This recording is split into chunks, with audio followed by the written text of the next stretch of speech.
Hey everyone, today we're going to get into a word you hear all the time, a force that literally draws the maps of our world, starts wars, and builds nations. Nationalism. It's incredibly powerful, it's really complicated, and it affects every single one of us. All right, let's get right into it. So let's just start with a simple thought experiment. What's the connection between that huge swell of pride you feel when your country wins a gold medal and, just glancing at a Made In label on something you bought? Well, they both plug into the exact same deep, powerful idea, this shared sense of a national identity. And that, right there, is the heart of what we're going to unpack today. Okay, so to really get a handle on this thing, we need a clear starting point. I mean, what is nationalism when you strip away all the politics and just look at its core? At its most basic, nationalism is this powerful feeling of loyalty. It's this core belief you see right here, that you're part of a bigger group, a nation, that's special and worth fighting for, worth protecting. You can think of this as the emotional engine that makes the whole thing run. But see, it's not just a feeling in your gut. What's really crucial to understand is that it works on two levels. It's an emotion, for sure, that personal attachment, that pride, but it's also an ideology. It's a structured political belief that argues the nation is the single best, most natural way to organize human society. So it's both deeply personal and highly political. And this is where it gets really interesting, because nationalism isn't just one thing. Not at all. It's more like a big, sprawling family with a ton of different personalities. Some are inspiring, some are, well, not so great. Let's meet a few of them.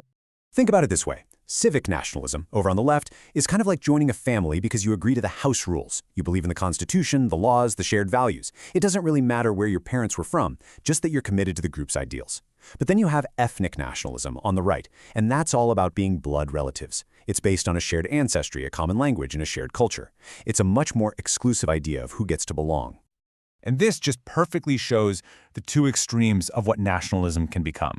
I mean, on one hand, it can be this incredible, powerful force for liberation. It can unite people to throw off a foreign power, like we saw in India with Gandhi. But that very same energy can be twisted into a reason for dominating other nations, for conquest, for building an empire. It's the same core idea, but it leads to completely opposite outcomes. And believe me, the variety does not stop there. Nationalism can be built around a shared culture or a common religion. It can be about protecting the local economy from outsiders, or it can even be a smaller group inside a big country demanding more freedom for themselves. It is incredibly adaptable. Okay, so we've seen all these different types. But what are they all made of? Let's break it down. What are the common building blocks that all these different forms of nationalism use to actually construct the idea of a nation? Well, first, you need the ingredients for a shared identity. It usually starts with a shared story, a common history or culture. That's what creates the emotional attachment, that deep sense of belonging. Then, you reinforce that feeling with powerful symbols, flags, anthems, national heroes. All of it works together to create what one famous scholar called an imagined community, this incredible feeling of solidarity you have with millions of people you will never, ever meet. And then you have the parts that turn that feeling into real-world action. A nation needs a territory, a specific homeland that it claims and protects. It demands self-determination, which is the right to rule itself. And that is the spark that can mobilize millions of people, that can start revolutions. Ultimately, it provides the justification for a government's very right to exist. This, right here, is how an idea becomes a country.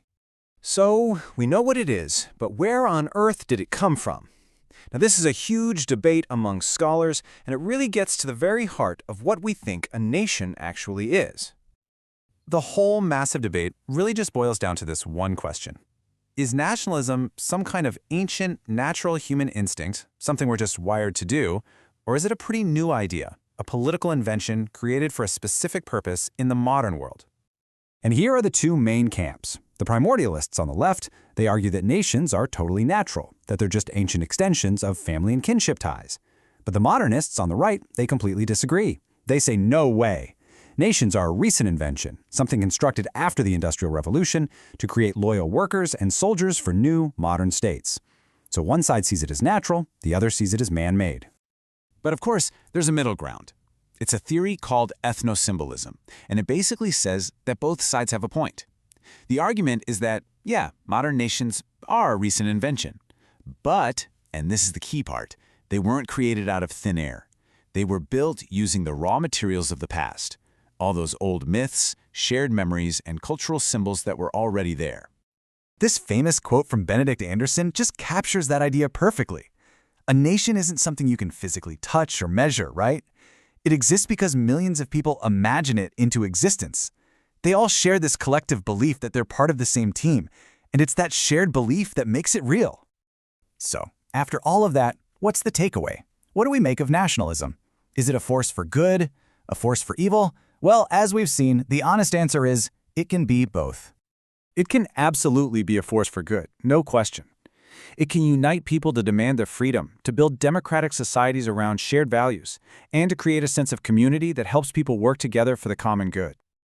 But it always has a dark side.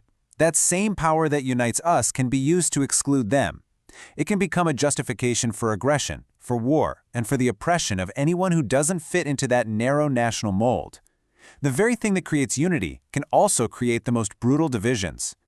And that really leaves us with one last massive question to think about. In a world that's more connected, more globalized than ever, the old ideas of the nation are changing.